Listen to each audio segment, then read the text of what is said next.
Are you a cryptocurrency investor or Web3 CEO starting to transact on chain and you're concerned with an IRS audit? Well, this video is going to teach you the fundamental steps that you need to take to ensure that you avoid an IRS audit. Similarly, if you're a tax professional and you want to help protect your clients from an IRS audit, then this video is for you. I'm Patrick Camuso. I'm the managing director of Camuso CPA, where we exclusively work with crypto investors and Web3 companies. And we're going to go over how to avoid a cryptocurrency tax audit and provide a comprehensive guide for both investors and Web3 CEOs. So let's get right into it. So, firstly, is the first question that I get is why should taxpayers even care about crypto and taxes, and how does the IRS even track crypto? So, firstly, paying taxes on your crypto transactions is the law. And to the degree that you are non-compliant, you're going to face interest penalties and in some cases even more severe consequences like jail time. Also, this poses a huge cash flow risk to you as an investor or a business owner because when you're non-compliant, you don't know when you're going to have to deal with the tax consequences of your non-compliance, and this is going to lead to unforeseen tax liabilities that come in the mail one day in a surprise tax notice that you're going to have to pay back taxes on this, and on top of the back taxes you're going to have to pay interest and penalties, and on top of that, you're going to have to deal with increased scrutiny from the IRS as well as tax audits. And this can take your time, attention, and in a lot of cases, resources away from you because you're going to have to pay professionals to help guide you through that process. You're going to have to deal with the stress of that process.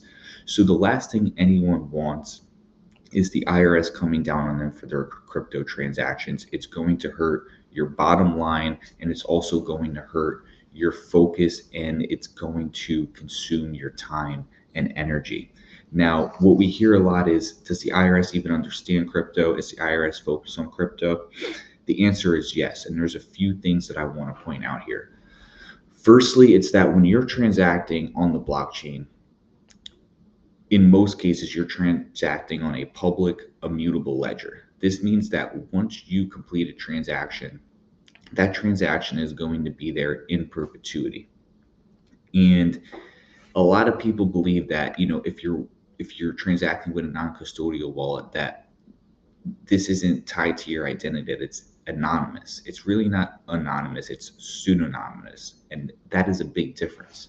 The distinction is that all the IRS or any taxing agency has to do is tie your identity to that wallet address, and then it's associated with you, and you're on the hook for all of those transactions. And the IRS has many methods of doing this, and we see them implement these methods with taxpayers every day as they're receiving notices and coming to our firm at Camuso CPA. So number one is that there's tons of John Doe audits that the IRS does on exchanges, and these John Doe audits collect swaths and swaths of data from these exchanges related to the transactions on exchanges, including sends and withdrawals. So with that information right there, the IRS is able to collect a lot of data and start building a database on taxpayers based off of these transactions and based off of what was actually reported on their returns. Then a lot of times this information is shared with the IRS with other countries internationally, and then the converse of that, a lot of these international countries through agreements like the J5 are sharing are sharing information they collect with the IRS. So the IRS is building up data not only through their own efforts but through other countries' efforts. In addition to this, a lot of exchanges will self-report information to the IRS via 1099. So that is another way that the IRS is collecting information from exchanges. I don't want to get too into the weeds on this topic, but moving forward in future tax years, it's also likely that we're going to see Form 1099-DA be implemented, which is going to require even more self-reporting by companies that are effectuating transfers of crypto, both centralized and potentially non-centralized on hosted wallets. All of this information is being sent to the IRS, and what we've seen the IRS do is build data to understand who's reporting and who's not reporting. And what we've seen are thousands and thousands of tax notices go out as a result of this. And what we're anticipating is to see this continue to ramp up as the IRS starts to acquire more data and go after more and more taxpayers. So the IRS is basically collecting this data, and they're right now very focused on non-reporters. Now, I think that focus in the future it's going to stay on non-reporters, but then it's going to start going for other low-hanging fruit, such as taxpayers choosing the wrong accounting methods and misapplying the accounting methodology to their cryptocurrency portfolio, taking incorrect tax positions and other items. And we're going to go over, how to safeguard from some of those things. But the first step really to ensuring that you don't get hurt by an audit is by properly documenting your transactions for the year and doing an accurate accounting of those transactions. And this really all starts with your categorization process. In your categorization process, a lot of times the accuracy of it is driven by the documentation that you're able to keep throughout the year. So you want to make sure that you're gathering your transaction data from all wallets and all exchanges. This means if you find yourself on some obscure exchange halfway through the year and you do some one-off transactions on it, once those transactions are complete, I would recommend downloading that transaction activity and saving it in your permanent records. What I see a lot at Camusa CPA is, due to the non-compliance in the space, we're still going back and doing accounting for people several years in the past. 2016, 2017 timeframe is very common. A few weeks ago, we even completed the accounting for someone where we had to go back into 2013 and roll their cost basis forward from then. So data gaps are a huge issue. You want to make sure that you have all of your wallets and all of your exchanges, because that's going to give you a starting point for your transaction. Then you're going to have to make sure that you categorize each one of these transactions appropriately, so you can calculate the fair market value and the cost basis for each asset. While you're going through this categorization process, one item that you're going to have to pay attention to is identifying and classifying taxable events. This could be an airdrop. This could be staking rewards that you've received. This can be a DeFi protocol that you're moving in and out of, and you're providing liquidity. It's out of the scope of this video, the tax implications associated with all these different types of transactions. But you need to make sure that you are classifying them appropriately, following a more likely than not standard that's going to be able to stand up to IRS scrutiny. So after you do this categorization process, the next step is the reconciliation process. Now, during the reconciliation process, this is sort of your internal due diligence and troubleshooting.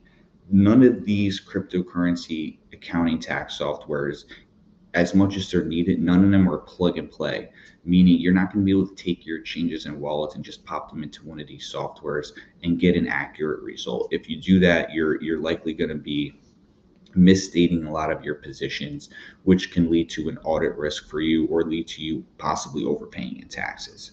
So again, going through the reconciliation, I've done completely separate videos on what that entails going through the reconciliation process, so I'm not going to belabor this too much, but there are certain items that you want to pay attention to. That would be ensuring that your asset pricing is accurate and that the data sources that you're getting your asset pricing from are documented. Ensuring, again, that you have the correct categorization and tax treatment for any given transaction type. A big one that I see overlooked industry-wide by people that self-manage their accounting and even CPA firms is comparing your calculated ending holdings for any given tax year, where you calculate the crypto that you're holding for the end of the year, to your actual ending holdings on chain. If something is over or understated, that is a sure sign that something's wrong in your calculation and that you're going to need to go and reconcile. Another important item is making sure that you're keeping contemporaneous documentation for tax and accounting purposes. That means if you do a one-off transaction, you send your friend some funds, write a note down in real time. This was a gift to my friend, or this was a payment for business services, whatever it may be. So we have documentation regarding the nature of that transaction. It's going to help you in your accounting process with your CPA. It's also going to help you in the event of an audit. I already said this once, but I'll say it again. Do not blindly rely on the accounting softwares. If you do, you're going to be left with inaccuracies that are going to either over-report your taxes or create an audit risk for you in the future. And a lot of times these issues, if you overlook them in one year, they can carry into future years due to the cumulative nature of tracking your cost basis. So, it's important to have a strong reconciliation and due diligence process, because this is really your chance to scrutinize your accounting and your tax positions yourself. It's almost like an internal audit. So you really want to have a strong reconciliation process. Make sure that you're doing these due diligence checks and make sure that you're avoiding these common errors that can lead to inaccuracies that could potentially be uncovered in the event of an audit.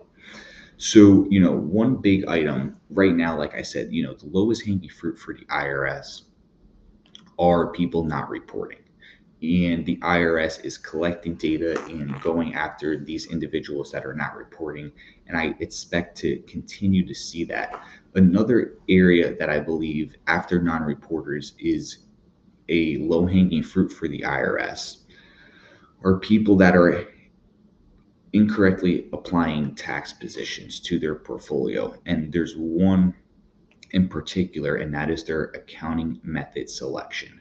One thing I see right now, and I see both self-preparers doing this as well as even CPA and tax firms doing this, is people are applying HIFO across their whole entire portfolio because it gives them the best tax result. And a lot of times I see HIFO applied incorrectly.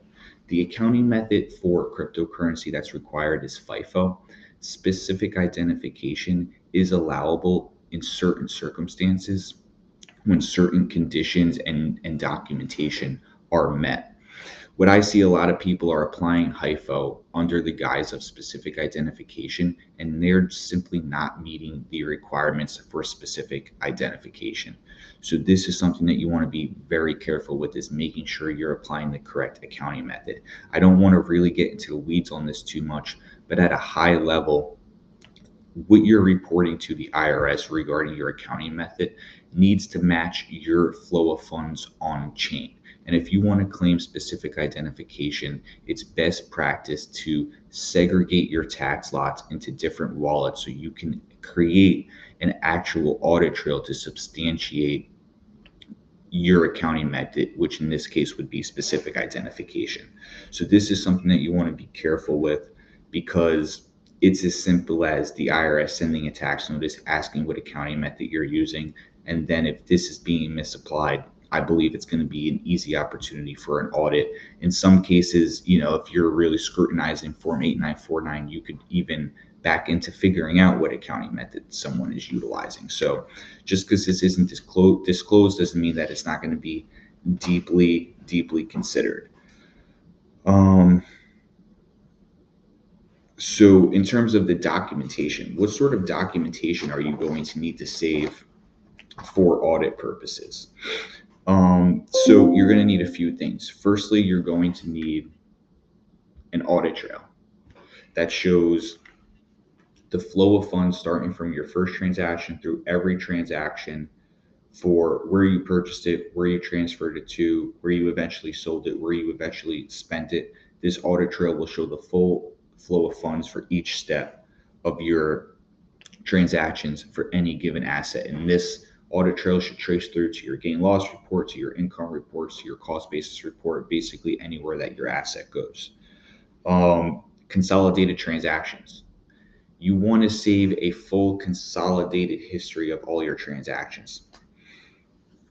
I can't tell you how many times people overlook this. And a lot of times what I see is people will over rely on cryptocurrency accounting softwares. They'll plug everything in there. Sometimes it'll be accurate. Sometimes they'll not do their reconciliation process, so it'll be inaccurate. But a lot of times, either way, once they're done, they're done. They'll just leave it online in the accounting software. They'll not have their transactions. They'll not have any of this data. That's a terrible approach. You don't know if you're going to have access to this years from now, and years from now you may be audited. So you want to make sure that once you're complete with all this information, you're saving down all of these reports, not your consolidated transactions and any other report that I list. You want to be saving this in your permanent documentation on your own hard drives. You're also going to need a detailed tax level cost basis report that is showing at a detailed level with tax lots and dates of purchase what assets that you're holding at the end of the year. This again is something that I see go overlooked by taxpayers a lot, and some softwares provide this, some don't. So this is something that you want to make sure that you're carefully considering and that you're retaining in your permanent documentation.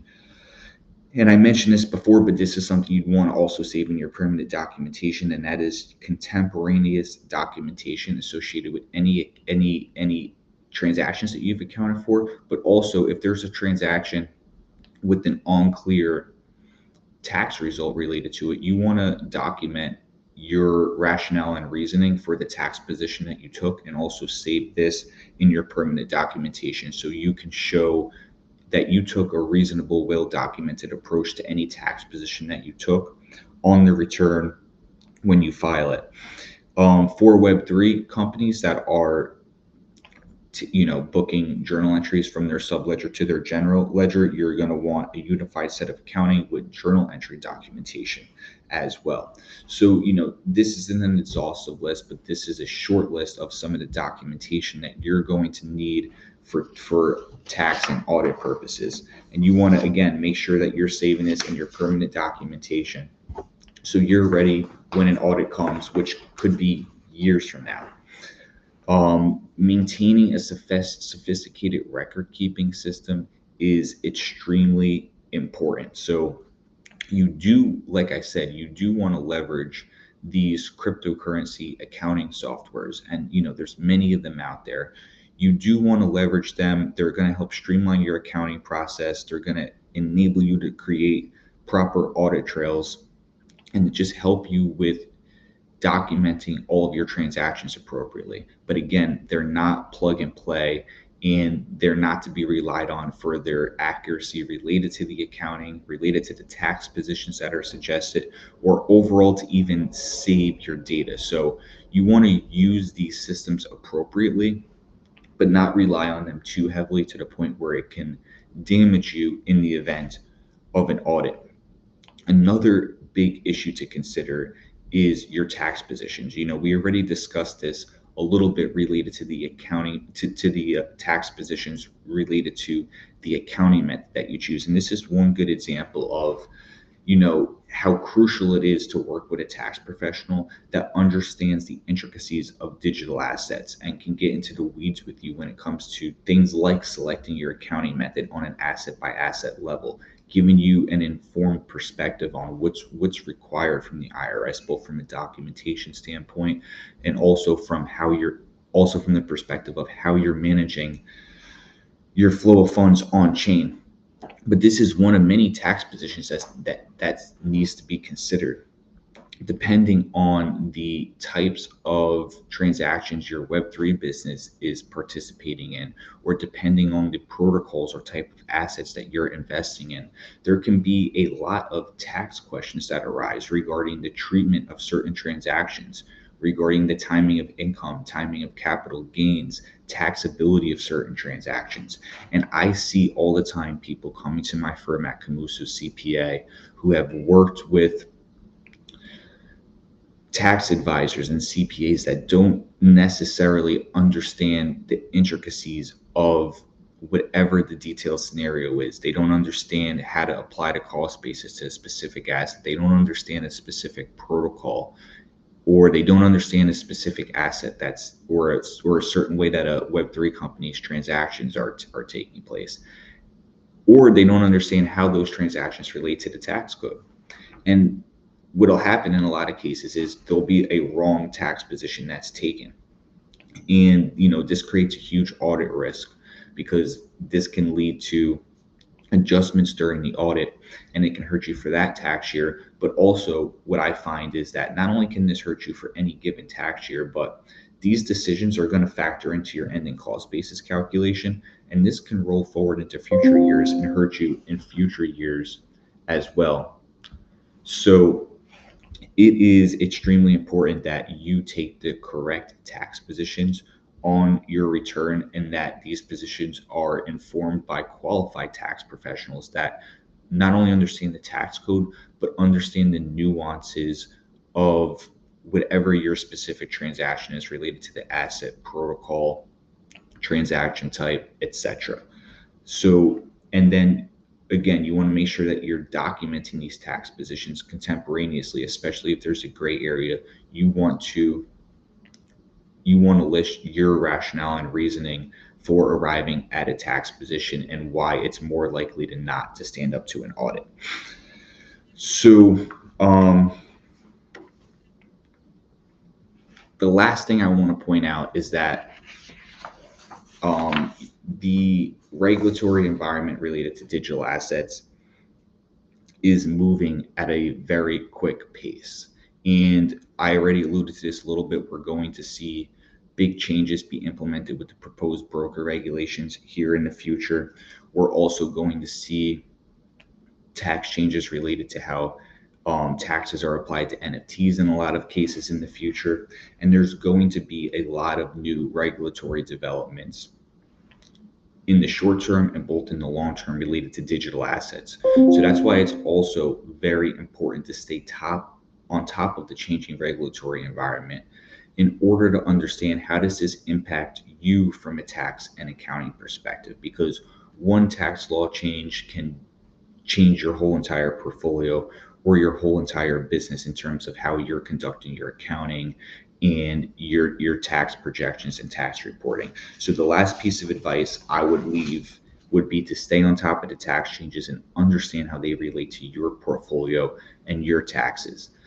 Now, if you are an investor or if you are a Web3 business and you're looking to get this process taken care of, to get your accounting managed accurately, so you have a clear viewpoint on where you stand in your business and in your portfolio, and to get your taxes managed accurately, so you are reporting to the IRS and you're in compliance and you have that peace of mind, and to plan ahead for your taxes, to help you with tax planning and tax projections. That's where my firm at Camuso CPA comes in. So if you need tax or accounting assistance, I'd be happy to sit down with you and discuss that in detail. Visit my website at camusocpa.com. Visit the Contact Us page. Let's set a time to speak. We can sit down, have a meeting, and discuss the exact details of your company or your investment portfolio to see how we can assist from a tax or accounting perspective. I hope you took some value from this video today. Until next time, I'm Patrick Camuso, signing off.